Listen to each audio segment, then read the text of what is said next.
ਸਤਿ ਸ਼੍ਰੀ ਅਕਾਲ ਪੰਜਾਬੀ ਰੇਡੀਓ ਤੇ Punjabi TV USA ਵੇਖ ਸੁਣ ਰਹੇ ਸਾਰੇ ਸਰੋਤਿਆਂ ਦਾ ਬਹੁਤ-ਬਹੁਤ ਸਵਾਗਤ ਹੈ ਇਸ ਸਮੇਂ ਦੇ ਵਿਸ਼ੇਸ਼ ਪ੍ਰੋਗਰਾਮ ਖਬਰ ਤੇ ਨਜ਼ਰ ਦੇ ਵਿੱਚ। ਖਬਰ ਤੇ ਨਜ਼ਰ ਪ੍ਰੋਗਰਾਮ ਦੇ ਵਿੱਚ ਦੇਸ਼ ਵਿਦੇਸ਼ ਦੇ ਨਾਲ ਜੁੜੀਆਂ ਹੋਈਆਂ ਅਹਿਮ ਖਬਰਾਂ ਤੇ ਪਾਈਦਾ ਚਾਨਣਾ ਤੇ ਇਹਨਾਂ ਖਬਰਾਂ ਦਾ ਵਿਸ਼ਲੇਸ਼ਣ ਕਰਨ ਦੇ ਲਈ ਸਾਡੇ ਨਾਲ ਸਾਥ ਹੁੰਦਾ ਹੈ ਸੀਨੀਅਰ ਪੱਤਰਕਾਰ ਮਿੰਟੂ ਗੁਰਸਰੀਆ ਜੀ ਦਾ। ਕਰਦੇ ਹਾਂ ਸਭ ਤੋਂ ਪਹਿਲਾਂ ਉਹਨਾਂ ਦਾ ਪ੍ਰੋਗਰਾਮ ਦੇ ਵਿੱਚ ਨਿੱਘਾ ਸਵਾਗਤ। ਬਹੁਤ-ਬਹੁਤ ਸਵਾਗਤ ਹੈ ਜੀ। ਸ਼ੁਕਰੀਆ ਜੀ ਸਾਰਿਆਂ ਨੂੰ, ਸਤਿ ਸ੍ਰੀ ਅਕਾਲ ਜੀ।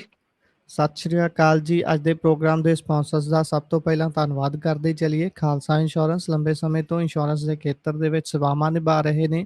ਤੁਸੀਂ ਵੀ ਸੰਪਰਕ ਕਰ ਸਕਦੇ ਹੋ। ਨੰਬਰ ਹੈ 408 272 2500। ਟਿਰਕਿਆਣਾ ਇਮੀਗ੍ਰੇਸ਼ਨ ਲਾ ਫਰਮ। ਜੇ ਟਿਰਕਿਆਣਾ ਹੋਣਾ ਨਾਲ ਸੰਪਰਕ ਕਰ ਸਕਦੇ ਹੋ ਕਿਸੇ ਵੀ ਤਰ੍ਹਾਂ ਦੀ ਇਮੀਗ੍ਰੇਸ਼ਨ ਦੇ ਬਾਬਤ ਸਲਾਹ ਮਸ਼ਵਰਾ ਕਰਨ ਦੇ ਲਈ। Krishan Dhanota Yuba City, Baljinder Singh Nijjar Woodland, GN lube ਵਾਲੇ ਟਰੱਕ ਵਾਸ਼ ਕਰਦੇ ਨੇ, ਆਇਲ ਚੇਂਜ ਕਰਦੇ ਨੇ, ਏਅਰ ਬ੍ਰੇਕਸ ਦਾ ਕੰਮ ਤਸੱਲੀ ਬਖਸ਼ ਕਰਦੇ ਨੇ। ਤੁਸੀਂ ਇਹਨਾਂ ਦੇ ਕੋਲੋਂ ਨਵੇਂ ਪੁਰਾਣੇ ਟਾਇਰ ਵੀ ਖਰੀਦ ਸਕਦੇ ਹੋ। ਲੋਕੇਸ਼ਨ ਸੈਂਟਾਨੇਲਾ ਦੀ ਹੈ। ਨਿੰਮਾ ਸਹੂਤਾ ਹੁਣਾਂ ਦਾ ਨੰਬਰ ਹੈ 209 277 0113। Jaswinder Singh Nagra, Roswell, Avtar Singh Sangha, Yuba City, Baldev Singh Kang, Yuba City. ਬਹੁਤ ਬਹੁਤ ਧੰਨਵਾਦ ਹੈ ਇਹਨਾਂ ਸਾਰੇ ਸਪਾਂਸਰਸ ਦਾ।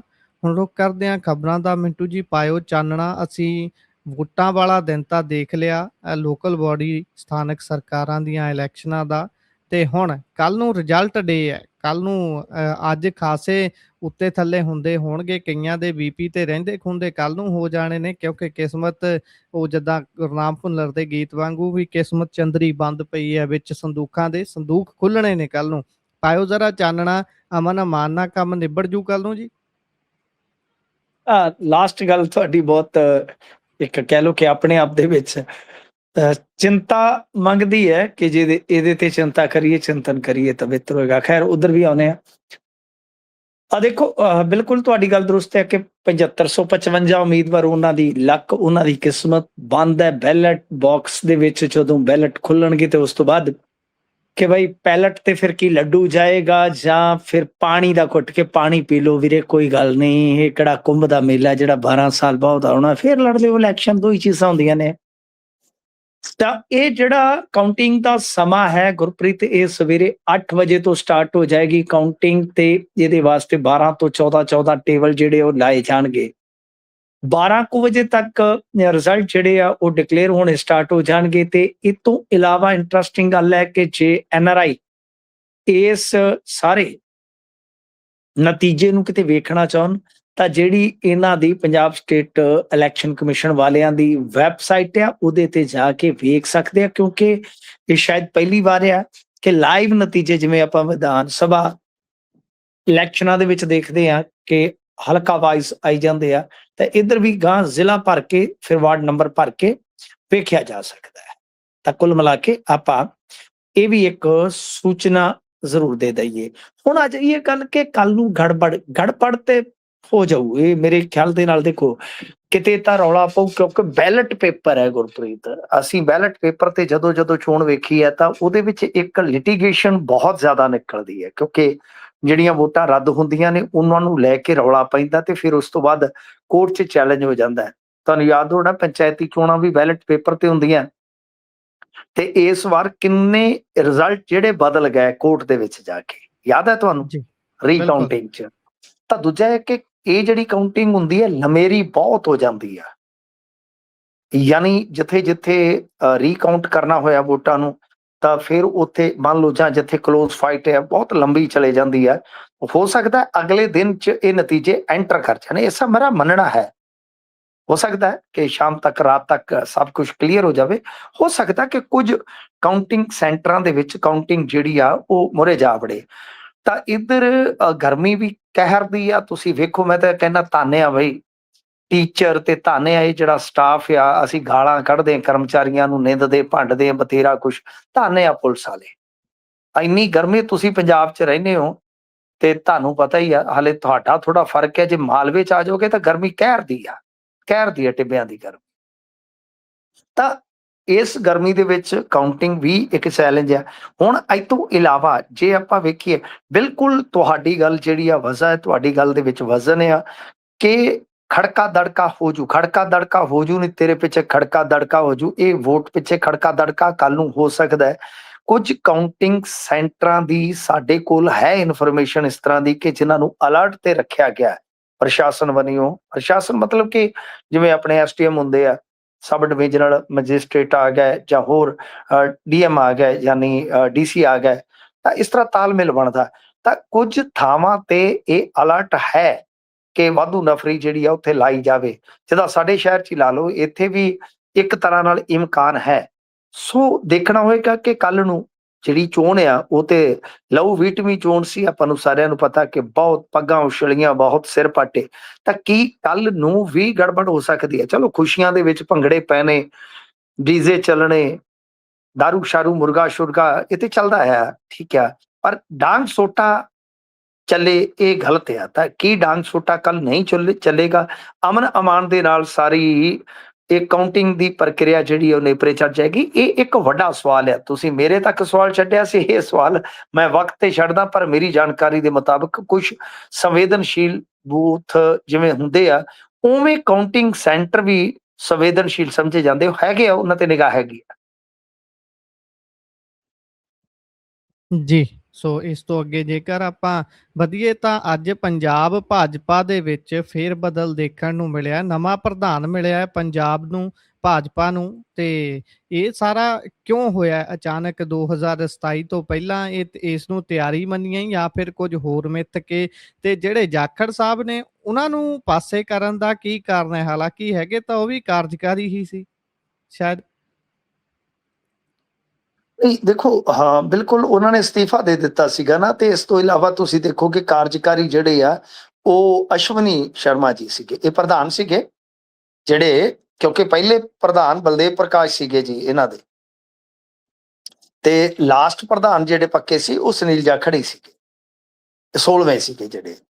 ਤੇ ਇਹ ਅਸ਼ਵਨੀ ਜੀ ਜਿਹੜੇ ਸੀਗੇ ਉਹ ਸੀਗੇ ਕਾਰਜਕਾਰੀ ਨਾਲ, ਕਿਉਂਕਿ ਇਹਨਾਂ ਨੇ ਅਸਤੀਫਾ ਦੇ ਦਿੱਤਾ ਸੀ, ਸਮਝ ਲਓ ਕਿ ਇਹ ਵੀ ਕਾਰਜਕਾਰੀ ਬਣ ਕੇ ਮੁੜ ਕੇ, ਹਾਲਾਂਕਿ ਅਸਤੀਫਾ ਪ੍ਰਵਾਨ ਨਹੀਂ ਸੀ।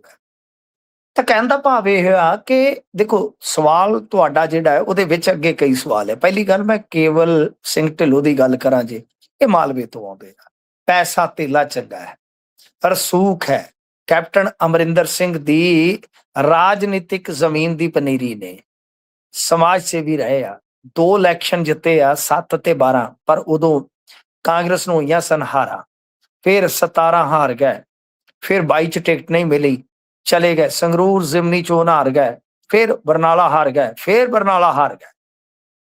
ਤਾਂ ਯਾਨੀ ਲੱਕ ਤੋੜਵੀਆਂ ਹਾਰਾਂ ਮਿਲੀਆਂ ਨੇ ਇਹਨਾਂ ਨੂੰ ਗੁਜ਼ਸ਼ਤਾ ਸਮੇਂ ਦੇ ਵਿੱਚ, ਜੇ ਤੁਸੀਂ ਵੇਖੋਗੇ। ਪਰ ਜਿਹੜਾ ਭਾਜਪਾ ਦਾ ਹੁੰਦਾ ਨਾ, ਭਾਜਪਾ ਦਾ ਹਮੇਸ਼ਾ ਸਰਪ੍ਰਾਈਜ਼ ਪੈਕੇਜ ਹੁੰਦਾ ਗੁਰਪ੍ਰੀਤ। ਇਹਨਾਂ ਦਾ ਜੇ ਮੁੱਖ ਮੰਤਰੀ ਬਣੇਗਾ ਉਹ ਇਦਾਂ ਹੀ ਬਣੇਗਾ। ਕਿਸੇ ਨੇ ਕੇਵਲ ਢਿੱਲੋਂ ਬਾਰੇ ਸੋਚਿਆ ਸੀ? ਤੁਸੀਂ ਦੱਸੋ ਇਮਾਨਦਾਰੀ ਨਾਲ, ਸੋਚਿਆ ਸੀ ਕਦੇ ਤੁਸੀਂ? ਇਹਨਾਂ ਨੇ ਹਮੇਸ਼ਾ ਡਮੀ ਜਿਹਾ ਬੰਦਾ ਬਣਾਉਣਾ ਹੁੰਦਾ ਹੈ ਜੀ। ਜਾਖੜਾਂ ਨੂੰ ਇਹ ਪੰਜਾਬ ਦੀ ਰਾਜਨੀਤੀ 'ਚ ਨਹੀਂ ਸਨ ਪਾਵਰਫੁਲ ਕਰਦੇ, ਨਹੀਂ ਸਨ ਪਾਵਰਫੁਲ ਕਰਦੇ। ਕਿਉਂ? ਕਿਉਂਕਿ ਸੁਨੀਲ ਜਾਖੜ ਹੋਰੀ ਜਾਟ ਨੇ, ਸੁਨੀਲ ਜਾਖੜ ਹੋਰੀ ਜਿਹੜੇ ਆ ਉਹ ਹੰਡੇ ਹੋਏ ਖਿਡਾਰੀ ਆ। ਇਹੋ ਜਿਹੇ ਖਿਡਾਰੀਆਂ ਦੇ ਹੱਥ ਪੂਰੀ ਤਾਕਤ ਨਹੀਂ ਦਿੱਤੀ ਜਾਂਦੀ। ਇਹ ਭਾਜਪਾ, ਆਰਐਸਐਸ, ਇਹਨਾਂ ਦੀ ਵੰਡ ਆ। ਵੰਡ ਦਾ ਮਤਲਬ ਕਿ ਮਾਝੇ ਦੀ ਭਾਸ਼ਾ 'ਚ ਵੰਡ ਦਾ ਮਤਲਬ ਹੁੰਦਾ ਸਕੀਮ, ਇਹਨਾਂ ਦੀ ਸਕੀਮ ਰਹਿੰਦੀ ਆ। ਤਾਂ ਤੁਸੀਂ ਦੇਖੋ, ਖੱਟਰ, ਸ਼ਿਵਰਾਜ ਸਿੰਘ ਚੌਹਾਨ, ਇਹ ਸਾਰੇ ਜਿਵੇਂ ਜਿਵੇਂ ਤਾਕਤ ਫੜੀ ਇਹਨਾਂ ਨੇ, ਇਹਨਾਂ ਨੂੰ ਲਾਂਭੇ ਕਰ ਦਿੱਤਾ ਗਿਆ। ਤਾਂ ਪੂਰੀ ਤਾਕਤ ਸੁਨੀਲ ਜਾਖੜ ਦੇ ਹੱਥ ਨਹੀਂ ਸੀ ਆਉਣੀ ਗੁਰਪ੍ਰੀਤ। ਦੂਜੀ ਗੱਲ ਕਿ ਕੇਵਲ ਢਿੱਲੋਂ ਨੂੰ ਮਾਲਵੇ ਦਾ ਹੋਣ ਕਰਕੇ, ਸਮਾਜ ਸੇਵੀ ਹੋਣ ਕਰਕੇ, ਕਾਰੋਬਾਰੀ ਹੋਣ ਕਰਕੇ ਇਹ ਸਾਰੇ ਬੈਨੀਫਿਟ ਮਿਲ ਗਏ। ਜੱਟ ਚਿਹਰਾ, ਸਿੱਖ ਚਿਹਰਾ ਉਹਨਾਂ ਨੇ ਲਾ ਦਿੱਤਾ, ਮਾਲਵੇ ਤੋਂ ਲਾ ਦਿੱਤਾ, ਸਾਰਾ ਕੁਝ ਯਾਨੀ ਇਹ ਹੋ ਗਿਆ। ਇਸ ਦੌੜ ਦੇ ਵਿੱਚ ਰਵਨੀਤ ਬਿੱਟੂ ਸਭ ਤੋਂ ਵੱਡੇ, ਕਹਿ ਲਓ ਕਿ ਇਹਨਾਂ ਦੇ ਕੰਟੈਂਡਰ ਸਨ, ਸਭ ਤੋਂ ਵੱਡੇ ਮੁਕਾਬਲੇਬਾਜ਼ ਸਨ ਕੇਵਲ ਢਿੱਲੋਂ ਦੇ, ਪਰ ਉਹ ਪਛੜ ਗਏ ਬੇਅੰਤ ਸਿੰਘ ਕਰਕੇ। ਭਾਜਪਾ ਨੇ ਰਿਸਕ ਨਹੀਂ ਲਿਆ। ਹੁਣ ਜਿਹੜੀ ਗੱਲ ਇਹ ਕਰਦੇ ਆ, ਮੇਰੀ ਕੋਲ ਜਿੰਨੀ ਜਾਣਕਾਰੀ ਆ, ਮੇਰੀ ਜਾਣਕਾਰੀ ਦੇਖੋ, ਇਹ ਮੇਰੀ ਜਾਣਕਾਰੀ ਆ, ਇਹਦੇ ਵਿੱਚ ਪੰਜਾਬੀ ਰੇਡੀਓ, ਯੂਐਸ ਜਾਂ ਕਿਸੇ ਦੀ ਕੋਈ ਗੱਲ ਨਹੀਂ, ਮੈਂ ਆਪਦੇ ਦਮ ਤੇ ਇਹ ਗੱਲ ਕਰ ਰਿਹਾ ਕਿ ਮੇਰੀ ਜਿਹੜੀ ਜਾਣਕਾਰੀ ਆ ਕਿ ਸਭ ਕੁਝ ਪ੍ਰੀ ਪਲਾਨਡ ਸੀਗਾ। ਸੁਨੀਲ ਜਾਖੜ ਨੂੰ ਭਰੋਸੇ 'ਚ ਲਿਆ ਗਿਆ, ਕੇਵਲ ਢਿੱਲੋਂ ਦੇ ਨਾਲ ਗੁਫ਼ਤਗੂ ਹੋਈ ਆ ਸੁਨੀਲ ਜਾਖੜ ਦੀ, ਉਸ ਤੋਂ ਬਾਅਦ ਹੀ ਅੰਤਲਾ ਨਿਰਣਾ ਲਿਆ ਗਿਆ ਪਾਰਟੀ ਦੇ ਵਡੇਰੇ ਹਿੱਤਾਂ ਵਾਸਤੇ। ਤਾਂ ਹੁਣ ਇਹਨਾਂ ਨੇ ਕੀ ਕਰਨਾ ਹੈ, ਸੁਨੀਲ ਜਾਖੜ ਨੂੰ ਕੇਂਦਰੀ ਵਜ਼ਾਰਤ ਦੇ ਵਿੱਚ ਜਗ੍ਹਾ ਦੇ ਦੇਣੀ ਹੈ। ਇਹ ਸਭ ਗੱਲ ਹੋ ਚੁੱਕੀ ਆ। ਇਹ ਮੈਂ ਅੱਜ ਦੁਪਹਿਰੇ ਹੀ ਦੱਸ ਦਿੱਤਾ ਸੀਗਾ ਕਿ ਵਾਇਆ ਰਾਜਸਥਾਨ, ਵਾਇਆ ਰਾਜ ਸਭਾ, ਇਹ ਬਣਨਗੇ ਫੁੱਲ ਫਲੈਜਡ ਮੰਤਰਾਲੇ ਵਾਲੇ ਮੰਤਰੀ। ਹੋ ਸਕਦਾ ਕਿ ਇਹਨਾਂ ਨੂੰ ਐਸਾ ਮੰਤਰਾਲਾ ਦਿੱਤਾ ਜਾਵੇ ਜਿਹੜਾ ਪੰਜਾਬ, ਹਰਿਆਣਾ, ਹਿਮਾਚਲ ਤੇ ਰਾਜਸਥਾਨ, ਇਹਨਾਂ ਸਾਰਿਆਂ ਹੀ ਸੂਬਿਆਂ ਨੂੰ, ਸਾਰਿਆਂ ਚ ਕਾਮਨ ਚੀਜ਼ ਕੀ ਹੈ? ਖੇਤੀ, ਜਾਂ ਇਹਨਾਂ ਵਰਗਾ ਕੋਈ ਚੀਜ਼, ਕਿ ਇਹੋ ਜਿਹਾ ਕੋਈ ਦੇ ਸਕਦੇ ਹੈ ਮੰਤਰਾਲਾ ਜਿਹਦੇ ਨਾਲ ਇਹ ਇਸ ਰੀਜਨ ਦੇ ਵਿੱਚ, ਇਸ ਖਿੱਤੇ ਦੇ ਵਿੱਚ ਪ੍ਰਭਾਵਸ਼ਾਲੀ ਢੰਗ ਨਾਲ ਵਿਚਰ ਸਕਣ। ਸੋ ਰਵਨੀਤ ਬਿੱਟੂ ਵੀ ਕੇਂਦਰੀ ਵਜ਼ਾਰਤ ਦੇ ਵਿੱਚ ਰਹਿਣਗੇ, ਮੇਰਾ ਇਹ ਮੰਨਣਾ ਹੈ। ਪਰ ਕੇਵਲ ਢਿੱਲੋਂ ਨੂੰ ਲਾ ਕੇ ਇਹਨਾਂ ਨੇ, ਇੱਕ ਤੇ ਇਹ ਹੈ ਕਿ ਕੈਪਟਨ ਅਮਰਿੰਦਰ ਸਿੰਘ ਨੂੰ ਵੀ ਨਾਲ ਸਾਧਨ ਦਾ ਯਤਨ ਕੀਤਾ, ਇਸੇ ਕਰਕੇ ਉਹ ਕਹਿ ਰਹੇ ਸਨ ਨਹੀਂ ਨਹੀਂ ਮੇਰਾ ਇਹਦੇ ਚ ਕੋਈ ਹੱਥ ਨਹੀਂ ਹੈਗਾ। ਪਰ ਦਰਅਸਲ ਕੀ ਹੈ ਕਿ ਉਹ ਹੁਣ ਜੋ ਮਰਜ਼ੀ ਕਹੀ ਜਾਣ, ਇੱਕ ਵਾਰੀ ਭਾਜਪਾ ਨੇ ਉਹਨਾਂ ਨੂੰ ਫਸਾ ਲਿਆ, ਕਿਉਂਕਿ ਕੇਵਲ ਢਿੱਲੋਂ ਨੂੰ ਧੱਕਾ ਵੀ ਨਹੀਂ ਮਾਰ ਸਕਦੇ, ਉਹਨਾਂ ਦਾ ਚੇਲਾ ਹੈ। ਹੁਣ ਦੇਖਣਾ ਹੋਏਗਾ ਜੀ ਕਿ ਭਾਈ ਕੇਵਲ ਢਿੱਲੋਂ ਕੀ ਗੁਲ ਖਿਲਾ ਸਕਦੇ, ਖਾਸ ਤੌਰ ਤੇ ਮਾਲਵੇ ਚ, ਕਿਉਂਕਿ ਮਾਝਾ, ਦੁਆਬਾ, ਉੱਥੇ ਭਾਜਪਾ ਦੀ ਸਥਿਤੀ ਬਿਲਕੁਲ ਕਲੀਅਰ ਹੈ ਕਿ ਕੁਛ ਨਾ ਕੁਛ ਉਹ ਅੱਛਾ ਕਰ ਸਕਦੀ ਹੈ, ਪਰ ਮਾਲਵੇ ਚ ਹਾਲੇ ਉਨੀ ਮਜ਼ਬੂਤ ਨਹੀਂ ਹੈਗੀ। ਤਾਂ ਦੇਖਣਾ ਹੋਏਗਾ ਕੇਵਲ ਢਿੱਲੋਂ ਕਿੱਥੋਂ ਤੱਕ ਬਾਜੀ ਖੇਡ ਸਕਦੇ ਆ। ਪਰ ਕੇਵਲ ਢਿੱਲੋਂ ਟੱਲੇਵਾਲ ਤੋਂ ਉੱਠ ਕੇ ਤੁਸੀਂ ਦੇਖ ਲਓ ਕਿ ਅੱਜ ਭਾਜਪਾ ਦੇ ਕੌਮੀ ਰਾਜਨੀਤਿਕ ਨਕਸ਼ੇ ਤੇ ਉਭਰੇ ਆ, ਐਸਾ ਉਹਨਾਂ ਦਾ ਲੱਕ ਹੈ, ਜਾਂ ਕਹਿ ਲਓ ਉਹਨਾਂ ਦੀ ਮਿਹਨਤ ਆ। ਸੋ ਹੁਣ ਦੇਖਣਾ ਹੋਏਗਾ ਕਿ ਕਾਂਗਰਸ ਕੀ ਕਰਦੀ ਹੈ, ਕਿਉਂਕਿ ਭਾਜਪਾ ਤਾਂ ਇੱਕ ਦਰ ਇੱਕ ਪੱਤਾ ਆਪਣਾ ਖੇਲਦੀ ਤੁਰੀ ਜਾ ਰਹੀ ਹੈ। ਜਿਵੇਂ ਉਹ ਗਾਣੇ ਚ ਕਹਿੰਦੇ ਨਾ, ਖੇਲਦਾ ਗਿਆ, ਬਾਪੂ ਕਹਿੰਦਾ ਸੀਗਾ ਜ਼ਿੰਦਗੀ ਹੈ ਜੂਆ ਪੁੱਤਰਾ, ਨੀ ਮੈਂ ਖੇਲਦਾ ਗਿਆ, ਨੀ ਮੈਂ ਖੇਲਦਾ ਗਿਆ। ਇੱਥੇ ਤੇ ਇਹ ਖੇਲ ਰਹੇ ਨੇ ਇੱਕ ਤੋਂ ਬਾਅਦ ਇੱਕ ਪੱਤਾ। ਤਾਂ ਕੀ ਹੁਣ ਕਾਂਗਰਸ, ਜਿਸ ਦਾ ਜਥੇਬੰਦਕ ਢਾਂਚਾ ਇੰਤਜ਼ਾਰ ਦੇ ਵਿੱਚ ਹੈ ਕਿ ਸਾਡੇ ਵੀ ਕੋਈ ਬਦਲੀ ਕੋਈ ਹੋ ਜਾਵੇ, ਲੋਕ ਕੈਡਰ ਇਹਨਾਂ ਦਾ ਉਡੀਕ ਰਹੇ ਆ, ਕੀ ਇਹਨਾਂ ਦੇ ਵਿੱਚ ਵੀ ਜਥੇਬੰਦਕ ਬਦਲਾਅ ਆਪਾਂ ਨੂੰ ਵੇਖਣ ਨੂੰ ਮਿਲੇਗਾ? ਇਹੀ ਇੰਟਰਸਟਿੰਗ ਇੰਤਜ਼ਾਰ ਹੈ ਜੀ।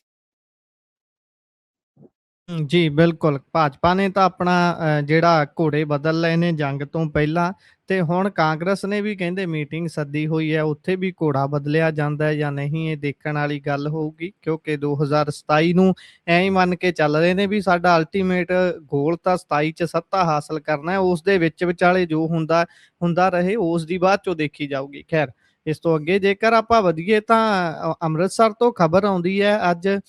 ਵੈਸੇ ਸੁੱਖ ਦੀ ਖਬਰ ਮਾਝੇ ਚੋਂ ਅੱਜ ਕੱਲ੍ਹ ਘੱਟ ਹੀ ਆ ਰਹੀ ਹੈ, ਕਿਤੇ ਕਤਲ ਹੋ ਜਾਂਦਾ ਹੈ ਕੰਮ ਤੇ, ਡਿਊਟੀ ਤੇ ਜਾ ਰਹੇ ਪੁਲਿਸ ਮੁਲਾਜ਼ਮ ਦਾ, ਕਿਤੇ ਕੁਛ ਤੇ ਕਿਤੇ ਕੁਛ। ਹੁਣ ਆਪ ਨੇਤਾ ਦੀ ਗੋਲੀ ਮਾਰ ਦਿੱਤੀ ਗਈ, ਆਪ ਨੇਤਾ ਦੇ, ਉਹ ਵੀਡੀਓ ਬੜੀ ਵਾਇਰਲ ਹੋ ਰਹੀ ਹੈ ਤੇਜ਼ੀ ਦੇ ਨਾਲ ਜੀ। ਹਾਂਜੀ ਬਿਲਕੁਲ, ਉਸ ਤੇ ਆਈਏ ਤੇ ਮੈਂ ਪਿਛਲੀ ਗੱਲ ਤੇ ਜ਼ਰੂਰ ਆਪਣਾ ਇੱਕ ਕਮੈਂਟ ਦੇਣਾ ਚਾਹਾਂਗਾ ਕਿ ਤੁਸੀਂ ਕੰਪੇਅਰ ਕੀਤਾ ਹੈ ਭਾਜਪਾ ਤੇ ਕਾਂਗਰਸ ਨੂੰ। ਕਾਂਗਰਸੀ ਸਵੇਰੇ 10 ਵਜੇ ਉੱਠਦੇ ਆ, ਇਸ਼ਨਾਨ ਪਾਣੀ ਕਰਕੇ, ਨਾਸ਼ਤਾ ਪਾਣੀ ਕਰਕੇ, 11 ਵਜੇ ਚਿੱਟੇ ਲੀੜਿਆਂ ਨੂੰ ਪ੍ਰੈਸ ਮਾਰ ਕੇ ਤੇ ਮੁੱਛਾਂ ਨੂੰ ਦੇ ਕੇ ਤਾਂ ਇੱਕ ਰੀਲ ਬਣਾਉਂਦੇ ਨੇ, ਰੀਲ ਪਾਉਂਦੇ ਨੇ, ਤੇ ਫਿਰ ਇੱਕ ਅੱਧ ਸਟੇਟਸ ਲਾ ਦਿੰਦੇ ਨੇ, ਚੇਪ ਦਿੰਦੇ ਨੇ। ਉਸ ਤੋਂ ਬਾਅਦ ਸਤਿ ਸ੍ਰੀ ਅਕਾਲ ਆ। ਇਹ ਆ ਕਾਂਗਰਸ ਦੀ ਰਾਜਨੀਤੀ। ਤੇ RSS ਵਾਲੇ ਜਦੋਂ ਆਪਾਂ ਸੌ ਜਾਂਦੇ ਉਦੋਂ ਨਿਕਲਦੇ। ਇਹ ਫਰਕ ਹੈ, ਬੁਨਿਆਦੀ ਫਰਕ ਆ। ਮੈਂ ਦੇਖੋ ਸਾਰੀਆਂ ਪਾਰਟੀਆਂ ਬਾਰੇ ਚੰਗੀ ਤਰ੍ਹਾਂ ਸਟੱਡੀ ਕਰਦਾ ਰਹਿਣਾ। ਹੋ ਸਕਦਾ ਹਾਲੇ ਮੇਰੀ ਸਟੱਡੀ 'ਚ ਹੋਰ ਵੀ ਬਹੁਤ ਕੁਝ ਪੜ੍ਹਨ ਸੁਣਨ ਦੀ ਜ਼ਰੂਰਤ ਹੋਵੇ, ਪਰ ਜਿੰਨਾ ਕੁ ਮੈਂ ਵੇਖਿਆ ਕਿ ਕੰਮ ਦੇ ਮਾਮਲੇ 'ਚ ਇਹ ਹੈਗੇ ਜੇ ਨਲਾਇਕ ਤੇ ਉਹ ਹੈਗੇ ਜੇ ਨਾਇਕ। ਜੇ ਕੰਮ ਦੇ ਮਾਮਲੇ 'ਚ ਠੀਕ ਹੈ ਜੀ, ਇਹ ਨਲਾਇਕ ਨੇ। 11-12 ਨਲਾਇਕ ਬੰਦਾ ਜਿੰਨਾ ਘਰ ਦਾ ਨਲਾਇਕ ਹੋਏਗਾ ਨਾ, ਲੇਟ ਉੱਠੇਗਾ ਗੁਰਪ੍ਰੀਤ। ਸਭ ਕੋਈ ਬਾਪੂ ਮੱਝਾਂ ਚਾਰ ਰਿਹਾ ਹੋਏਗਾ, ਦੂਜਾ ਭਰਾ ਵਿਚਾਰਾ ਪੱਠੇ ਵੜਦਾ ਹੋਏਗਾ, ਉਹ ਘਰਾੜੇ ਮਾਰ ਰਿਹਾ ਹੁੰਦਾ ਖੇਸ ਲੈ ਕੇ। ਮੁੜਕਾ ਭਾਵੇਂ ਚੋਈ ਜਾਵੇ, ਸੂਰਜ ਕਵੇ ਦੁਹਾਈ ਦੇਈ ਜਾਵੇ, ਉੱਠ ਪੋ ਖਸਮਾ, ਉਹ ਨਹੀਂ ਉੱਠੇਗਾ, ਉਹ ਨਲਾਇਕ ਜੂਆ। ਤਾਂ ਇਹ ਹਾਲਤ ਹੈ, ਇਹ ਬੁਨਿਆਦੀ ਫਰਕ ਆ। ਖੈਰ, ਅੰਮ੍ਰਿਤਸਰ ਮੁੜੀਏ ਬਈ। ਅੰਮ੍ਰਿਤਸਰ ਦੇ ਵਿੱਚ ਇਹ ਇੱਕ ਭੇੜ ਹੋਇਆ, ਸਾਰਾ CCTV ਕੈਮਰੇ ਦੇ ਵਿੱਚ ਕੈਦ ਹੋਇਆ। ਇਹਦੇ ਵਿੱਚ ਲੜਾਈ ਹੁੰਦੀ ਆ। ਲੜਾਈ ਕਿਸ ਚੀਜ਼ ਨੂੰ ਲੈ ਕੇ ਆ? ਉਹ ਹੈ ਪਾਰਕਿੰਗ ਨੂੰ ਲੈ ਕੇ। ਤਾਂ ਉਸ ਤੋਂ ਬਾਅਦ ਇੱਕ ਰਿਟਾਇਰਡ ਪੁਲਿਸ ਅਧਿਕਾਰੀ ਹੈ ਤੇਜਿੰਦਰ ਸਿੰਘ, ਉਹਦੇ ਨਾਲ ਜਿਹੜੀ ਇਹ ਝੜਪ ਹੁੰਦੀ ਹੈ। ਝੜਪ ਤੋਂ ਬਾਅਦ ਦੇਖੋ CCTV ਨੂੰ ਗੌਰ ਨਾਲ ਦੇਖੋਗੇ ਤਾਂ ਇਹ ਜਿਹੜਾ ਆਮ ਆਦਮੀ ਪਾਰਟੀ ਦਾ ਆਗੂ ਆ, ਇਹ ਪਹਿਲਾਂ ਉਹਦੇ ਵੱਲ ਨੂੰ ਜਾਂਦਾ ਹੈ ਤੇ ਫਿਰ ਉਹ ਅੱਗੋਂ ਧੱਕਾ ਮੁੱਕੀ ਜੀ ਕਰਦੇ ਆ, ਛੱਡ ਛੜਾ ਹੋ ਜਾਂਦਾ ਹੈ। ਇਹ ਉਰੇ ਨੂੰ ਆ ਜਾਂਦਾ, ਉਹ ਵਾਪਸ ਆਉਂਦਾ, ਫਿਰ ਇਹ ਮਾਰਦਾ, ਉਹਦੀ ਪੱਗ ਲੈ ਜਾਂਦੀ ਆ। ਉਹ ਫਿਰ ਘਰੋਂ ਕੋਈ ਗੰਡਾਸੀ ਕੱਢ ਕੇ ਲਿਆਉਂਦਾ ਤੇ ਮਾਵਾਂ ਧੀਆਂ ਦੀਆਂ ਇਹਨੂੰ ਗਾਲਾਂ ਕੱਢਦਾ ਜਾ ਕੇ ਗੇਟ ਅੱਗੇ। ਫਿਰ ਇਹ ਨਿਕਲਦੇ ਨੇ ਪਿਸਟਲ ਤੇ ਤਲਵਾਰ ਲੈ ਕੇ, ਉਧਰੋਂ ਵੀ ਵੈਪਨ ਨਿਕਲਦੇ ਨੇ, ਯਾਨੀ ਕ੍ਰਾਸ ਫਾਇਰ ਹੁੰਦਾ ਹੈ।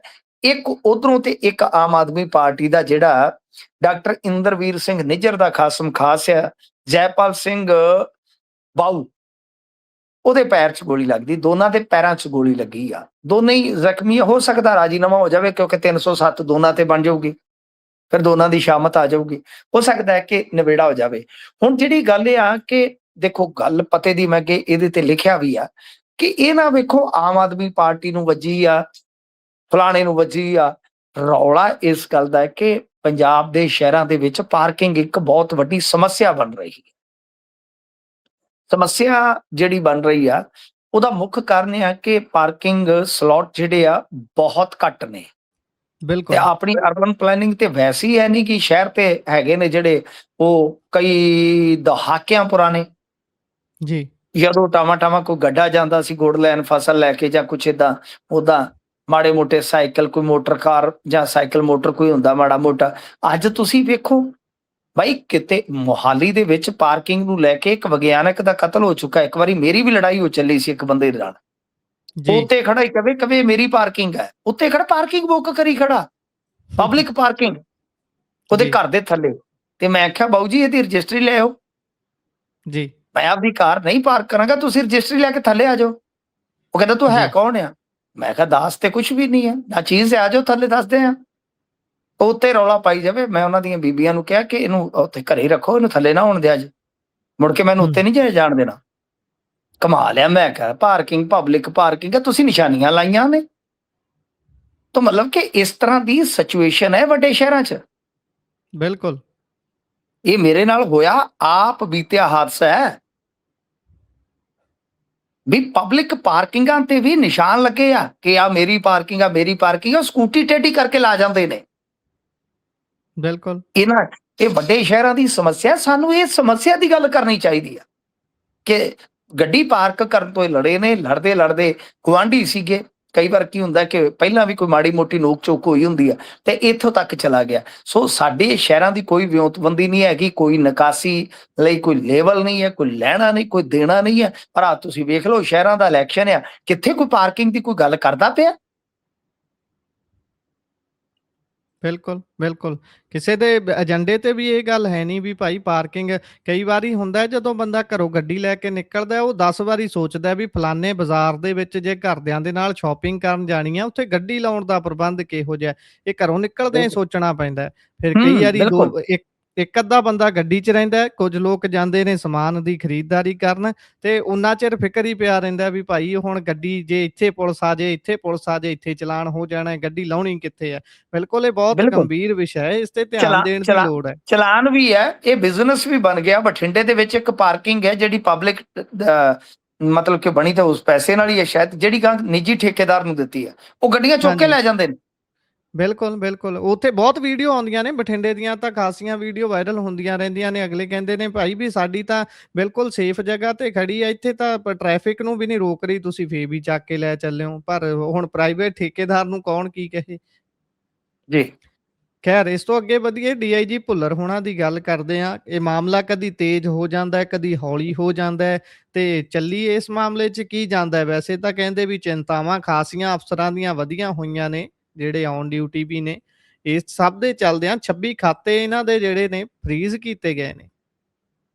ਹਾਂਜੀ, 26 ਖਾਤੇ ਜਿਹੜੇ ਫਰੀਜ਼ ਕੀਤੇ ਗਏ ਉਹਨਾਂ ਨੂੰ ਹੁਣ ਇਹ ਵਰਤ ਨਹੀਂ ਸਕਣਗੇ। ਤਾਂ ਇਹਦਾ ਮਤਲਬ ਇਹ ਆ ਕਿ ਦੇਖੋ ਗੁਰਪ੍ਰੀਤ, ਇਸ ਮਾਮਲੇ 'ਚ ਹਿਲਜੁਲ ਹੋ ਸਕਦੀ ਆ ਆਉਣ ਵਾਲੇ ਸਮੇਂ 'ਚ। ਕਿਉਂਕਿ ਕਸਟਡੀ ਲਗਾਤਾਰ, ਜੁਡੀਸ਼ੀਅਲ ਕਸਟਡੀ ਜਿਹੜੀ ਹੈ ਉਹ ਭੁੱਲਰ ਦੀ ਵੱਧਦੀ ਤੁਰੀ ਜਾਂਦੀ ਆ, ਵੱਧਦੀ ਤੁਰੀ ਜਾਂਦੀ ਹੈ, ਜ਼ਮਾਨਤ ਮਿਲਦੀ ਨਹੀਂ।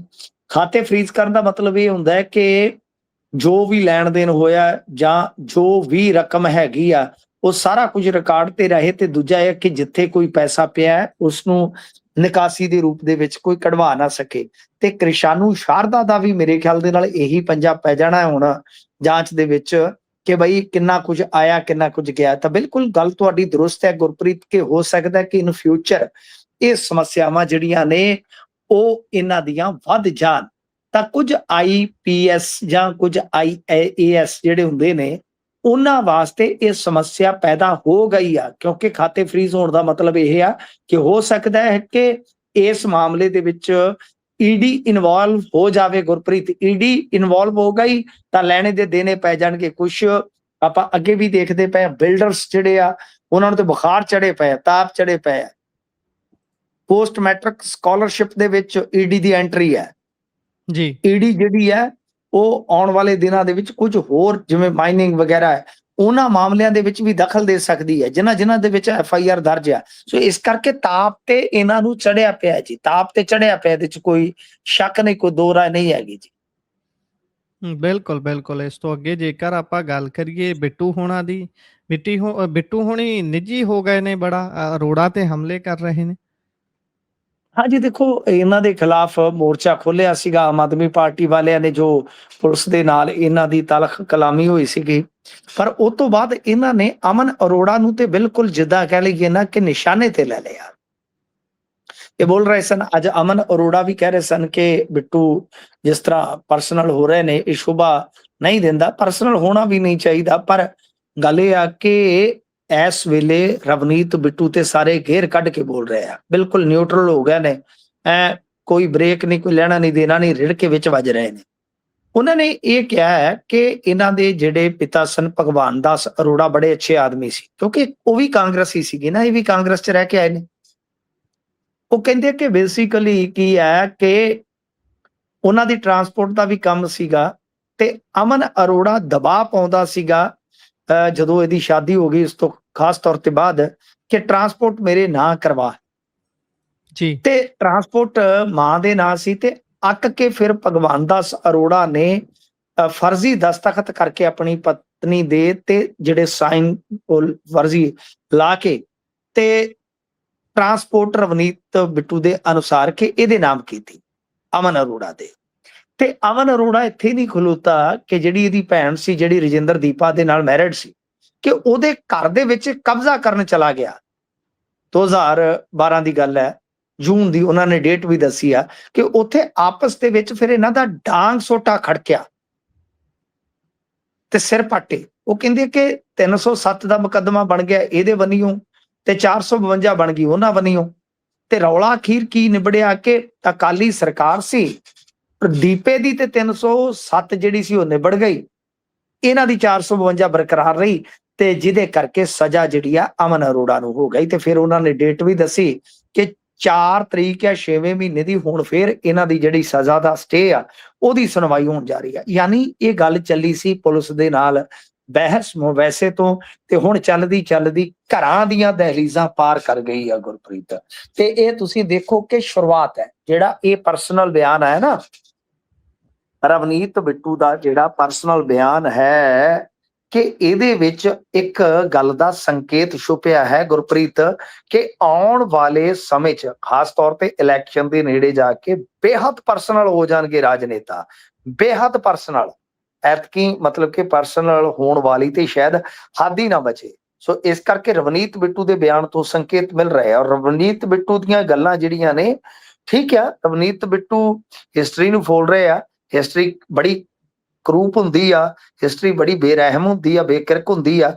ਇਸ ਹਿਸਟਰੀ ਦਾ ਇੱਕ ਪੱਖ ਤੇ ਹੈ ਇਹਨਾਂ ਦੇ ਘਰ ਦਾ ਕਲੇਸ਼, ਤੁਸੀਂ ਅੱਜ ਵੀ ਵੇਖ ਲਓ, ਇਹਦਾ ਭਣਵਈਆ ਅਮਨ ਅਰੋੜਾ ਦਾ ਉਹ ਸਭ ਤੋਂ ਤਗੜਾ ਮੁਕਾਬਲੇ ਪਾਸ ਇਲੈਕਸ਼ਨ ਲੜ ਚੁੱਕੇ ਆ, 2 ਕਿ 3 ਇਲੈਕਸ਼ਨ ਇਹ ਫੈਮਿਲੀ ਇਸੇ ਕਰਕੇ ਹਾਰੀ। ਕਦੇ ਰਜਿੰਦਰ ਦੀਪਾ ਇਹਦੀਆਂ ਜੜ੍ਹਾਂ 'ਚ ਬਹਿ ਜਾਂਦਾ ਸੀ, ਕਦੇ ਇਹ ਉਹਨਾਂ ਦੀਆਂ ਜੜ੍ਹਾਂ 'ਚ ਬਹਿ ਜਾਂਦਾ ਸੀ, ਸਮਝਦੇ ਹੋ ਨਾ। ਇਸੇ ਵਾਸਤੇ 2012 ਤੱਕ ਇਹ ਲੜਦੇ ਆਏ, ਹਾਰਦੇ ਆਏ, 17 'ਚ ਹੀ ਜਾ ਕੇ ਇਹ ਬਣੇ ਆ ਨਾ ਮੇਰੇ ਖਿਆਲ ਦੇ ਨਾਲ ਪਹਿਲੀ ਵਾਰ ਅਮਨ ਅਰੋੜਾ ਜੀ।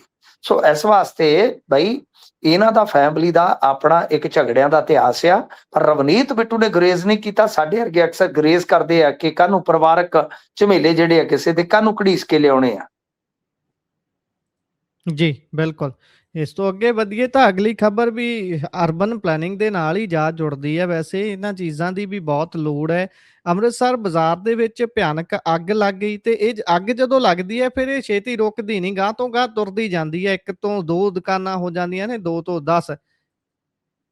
ਅੱਜ ਕੱਲ ਕੀ ਆ ਕਿ ਤੁਹਾਨੂੰ ਪਤਾ ਜਿਹੜੀ ਉਹ ਡਾਊਨ ਸੀਲਿੰਗ ਹੋਈ ਆ, POP ਫਲਾਂ ਟਮਕਾ ਅੰਡਰ ਗਰਾਊਂਡ ਹੀ ਕਈ ਵਾਰ ਤਾਰਾਂ ਜਿਹੜੀਆਂ ਨੇ ਉਹ ਚੱਲਦੀਆਂ ਨੇ, ਛੱਤਾਂ ਦੇ ਵਿੱਚ ਤਾਰਾਂ, ਇਹ ਤੇ ਲੋਡ ਬਹੁਤ ਜ਼ਿਆਦਾ ਆ ਆਪਣੇ ਬਿਜਲੀ ਦੇ ਟਰਾਂਸਫਾਰਮਰਾਂ ਤੇ। ਕਦੇ ਕੋਈ ਤਾਰ ਸੜ ਗਈ, ਕਦੇ ਕੁਛ ਅੱਗ ਦੇ ਵੀ ਕਾਰਨ ਰਹਿੰਦੇ ਆ।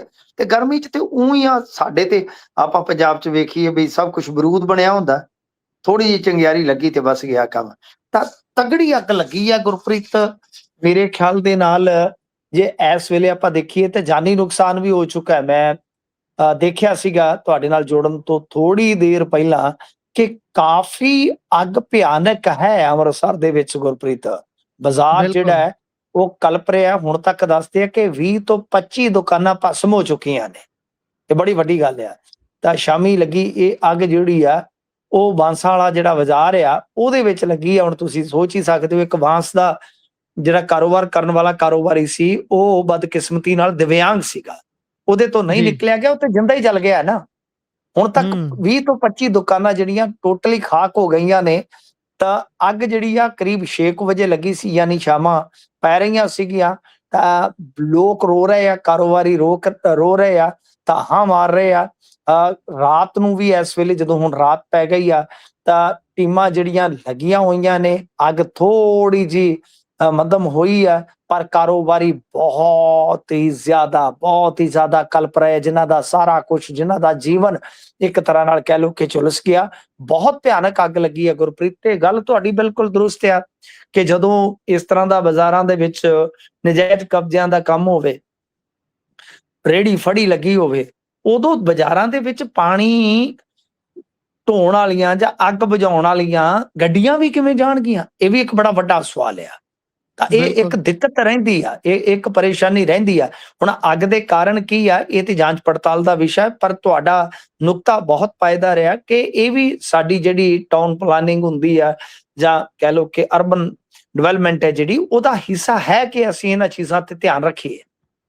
ਬਿਲਕੁਲ, ਅਰਬਨ ਪਲੈਨਿੰਗ ਕੱਲੀ ਇਹ ਨਹੀਂ ਹੁੰਦੀ ਵੀ ਤੁਸੀਂ ਆਪਣੇ ਚਹੇਤਿਆਂ ਨੂੰ ਟੌਪ ਦੀਆਂ ਜਗ੍ਹਾਵਾਂ ਲੱਭ ਕੇ ਦੇਣੀਆਂ ਨੇ ਵੀ ਭਾਈ ਇੱਥੇ ਕਬਜ਼ਾ ਕਰੋ ਤੇ ਇੱਥੇ ਸਾਡੇ ਚਹੇਤੇ ਬੰਦੇ ਨੂੰ ਜਗ੍ਹਾ ਦਿਓ, ਉਹ ਆਪਣਾ ਕਾਰੋਬਾਰ ਜਿੱਡਾ ਮਰਜ਼ੀ ਮੌਲ ਪਾ ਕੇ ਤੇ ਕਾਰੋਬਾਰ ਚਲਾ ਸਕੇ। ਅਰਬਨ ਪਲੈਨਿੰਗ ਦੇ ਵਿੱਚ ਆਮ ਲੋਕ ਵੀ ਆਉਂਦੇ ਨੇ, ਉਹਨਾਂ ਦੇ ਕਾਰੋਬਾਰ ਵੀ ਆਉਂਦੇ ਨੇ, ਉਹਨਾਂ ਦੀ ਸੁਰੱਖਿਆ, ਉਹਨਾਂ ਦਾ ਵਧਣਾ ਫੁੱਲਣਾ ਸਾਰਾ ਕੁਝ ਇਹਦੇ ਵਿੱਚ ਆਉਂਦਾ ਹੈ। ਖੈਰ, ਇਸ ਤੋਂ ਅੱਗੇ ਵਧੀਏ ਤਾਂ ਈਡੀ ਨੂੰ ਹੋਰ ਨਿਯੁਕਤੀਆਂ ਮਿਲੀਆਂ ਨੇ, ਇਹ ਕੀ ਖਬਰ ਹੈ ਜੀ ਪੂਰੀ? ਦੇਖੋ, ਈਡੀ ਦੀ ਜਿਹੜੀ ਸਟਰੈਂਥ ਹੈ ਉਹ ਲਗਭਗ ਦੁੱਗਣੀ ਹੋ ਗਈ ਹੈ। ਜਿਵੇਂ ਇਹਦੇ ਵਿੱਚ ਡਾਇਰੈਕਟਰ ਆ ਜਾਂਦੇ, ਵੱਖ-ਵੱਖ ਕੈਟਾਗਰੀਆਂ ਚ ਹੁੰਦੇ ਆ। ਔਰ ਮੈਂ ਤੁਹਾਨੂੰ ਦੱਸ ਦੇਵਾਂ ਕਿ ਈਡੀ ਚ ਕਦੇ ਵੀ ਕੋਈ ਡਾਇਰੈਕਟ ਭਰਤੀ ਨਹੀਂ ਆਉਂਦੀ, ਈਡੀ ਚ ਹੂੰ। ਡੈਪੂਟੇਸ਼ਨ ਤੇ ਹੀ ਜਾਂਦੇ ਨੇ। ਤੇ ਮੈਂ ਅੱਗੇ ਜੀ। ਕਹਿੰਦਾ ਉਹਨਾਂ ਕਿ ਡੈਪੂਟੇਸ਼ਨ ਦੇ ਵਿੱਚ ਜੁਗਾੜ ਵੀ ਲੱਗਦੇ ਆ, ਸਿਫਾਰਿਸ਼, ਜੀ। ਪੈਸਾ, ਸਮਝੋ ਈਡੀ ਜੀ। ਦੇ ਵਿੱਚ ਜਾਣ ਲਈ ਵੀ ਜੁਗਾੜ ਲੱਗਦੇ ਹੋਣਗੇ। ਤਾਂ ਖੈਰ, ਈਡੀ ਨੂੰ ਡਬਲ ਕਰ ਦਿੱਤਾ ਗਿਆ ਲਗਭਗ, ਯਾਨੀ 400 ਤੋਂ 800 ਪੋਸਟ ਕਰ ਦਿੱਤੀ ਗਈ ਆ। ਤੇ ਈਡੀ ਇਨਕਮ ਟੈਕਸ ਇਹਨਾਂ ਨੂੰ ਵਿਸ਼ੇਸ਼ ਤੌਰ ਤੇ ਹਦਾਇਤਾਂ ਦਿੱਤੀਆਂ ਗਈਆਂ ਕਿ ਬੱਚਾ ਚੱਕ ਦਿਓ ਕੰਮ। ਤੇ ਇਹਦੇ ਤੇ ਮੈਂ ਆਪਣਾ ਮਤ ਪਹਿਲਾਂ ਵੀ ਪ੍ਰਗਟਾ ਚੁੱਕਾ ਕਿ ਈਡੀ ਜਿਹੜੀ ਆ ਤਾਕਤਵਰ ਕਰ ਦਿੱਤੀ ਗਈ ਆ ਪੀਐਮਐਲਏ ਦੇ ਜ਼ਰੀਏ। ਸੈਕਿੰਡ ਥਿੰਗ ਕਿ ਹੁਣ ਜਿਹੜੀ ਇਹ ਨਫਰੀ ਕਹਿ ਲਓ ਵਧਾਈ ਆ ਜਾਂ ਨਿਯੁਕਤੀਆਂ ਦੀ ਗਿਣਤੀ ਵਧਾਈ ਆ, ਉਹਦੇ ਪਿੱਛੇ ਇੱਕ ਰਾਜ਼ ਆ। ਰਾਜ਼ ਕੀ ਆ? ਤੁਸੀਂ ਦੇਖਿਆ ਹੋਣਾ ਕਿ ਕੈਸ਼ ਫਲੋ ਜਿਹੜਾ ਹੈ ਘਟਾ ਦਿੱਤਾ ਗਿਆ, ਰੈਪੋ ਰੇਟ ਜਿਹੜਾ ਉਹ ਵੀ ਆਉਣ ਵਾਲੇ ਸਮੇਂ ਦੇ ਵਿੱਚ ਵਧਾ ਦਿੱਤਾ ਜਾਏਗਾ। ਕੈਸ਼ ਅੱਜ ਕੱਲ ਮਿਲ ਨਹੀਂ ਰਿਹਾ ਪੰਜਾਬ 'ਚ, ਇੰਡੀਆ 'ਚ। ਜੀ। ਹੁਣ ਇਹ ਤੋਂ ਇਲਾਵਾ ਜੇ ਤੁਸੀਂ ਵੇਖੋਗੇ ਤਾਂ ਵਰਸਟ ਇਸ ਵੇਲੇ ਪੋਜੀਸ਼ਨ ਹੋਈ ਪਈ ਆ। ਏਦਾਂ ਲੱਗਦਾ ਹੈ ਕਿ ਈਡੀ ਜਾਂ ਇਨਕਮ ਟੈਕਸ ਦੇ ਜ਼ਰੀਏ ਜੋ ਬਲੈਕ ਮਨੀ ਹੈ ਉਹਦੇ ਤੇ ਪ੍ਰਹਾਰ ਹੋ ਸਕਦਾ, ਉਹਦੇ ਤੇ ਹਮਲਾ ਹੋ ਸਕਦਾ, ਹੱਲਾ ਹੋ ਸਕਦਾ ਹੈ ਗੁਰਪ੍ਰੀਤ, ਕਿਉਂਕਿ ਇਹ ਸਾਰੀਆਂ ਚੀਜ਼ਾਂ ਆਪਸ ਦੇ ਵਿੱਚ ਜੁੜਦੀਆਂ ਨੇ। ਜੀ। ਇਹ ਹਵਾਲਾ ਚੇਨ ਵੀ ਬ੍ਰੇਕ ਕਰਨ ਜਾ ਰਹੇ ਆ ਕਿ ਕਿਤੇ ਨਾ ਕਿਤੇ ਪੈਸਾ ਜਿਹੜਾ ਹੈ ਬਲੈਕ ਦਾ ਬਾਹਰ ਜਾਂਦਾ, ਉਹਨੂੰ ਵੀ ਰੋਕਿਆ ਜਾਵੇ। ਤੇ ਜੋ ਹੋਲਡ ਹੈ, ਬਹੁਤ ਵੱਡਾ ਪੈਸਾ ਹੋਲਡ ਆ ਕੈਸ਼ ਦੇ ਰੂਪ ਦੇ ਵਿੱਚ, ਕਿ ਜਿੱਥੇ ਜਿੱਥੇ ਵੀ ਕੋਈ ਸ਼ਿਕਾਇਤ ਮਿਲਦੀ ਹੈ, ਜਿੱਥੇ ਜਿੱਥੇ ਵੀ ਕੋਈ ਸੂਹ ਮਿਲਦੀ ਹੈ, ਇਨਕਮ ਟੈਕਸ ਦੀ ਇੰਟੈਲੀਜੈਂਸੀ, ਈਡੀ, ਉਹ ਸਾਰੇ ਟੁੱਟ ਕੇ ਪੈ ਜਾਓ।